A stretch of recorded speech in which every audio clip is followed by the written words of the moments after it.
For Me to You is an interactive technology artwork. We wanted to do something that talked about relationships, but that did so in a kind of playful way.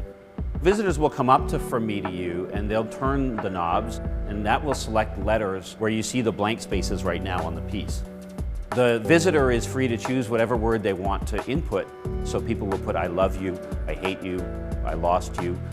After they leave the knobs for a brief time, the computer will start to change one letter at a time. It's a very subtle difference in the actual spelling of the word, but it can make a very big difference in the meaning when it's placed between the words I and you. People's reactions to From Me to You are really fascinating. What happens in our brains is that we naturally try to build a narrative around the sequence of words. This is just the way that human beings make sense of things. Our piece uses vintage Nixie tubes, which are an early form of light display.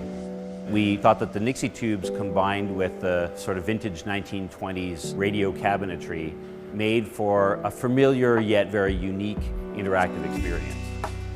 Gorbet Design's creative process is kind of a mix of sort of hoarding really interesting technologies and use them then when they make sense in service of a concept. All of the works that we do in the technology art space are interactive. So a lot of what goes into the design of our pieces is the psychology. The same way that a sculptor uses clay or a painter uses paint, we think about people as our medium. We want people to interact with our artworks and just be surprised and happy. It makes them smile, it makes them laugh. At the same time, we want them to think about something that might change the way that they reflect on the world. So in this case, we ask the visitor to consider the subtleties of the English language, but also how subtle changes in actions can have a big impact on the meaning of that relationship.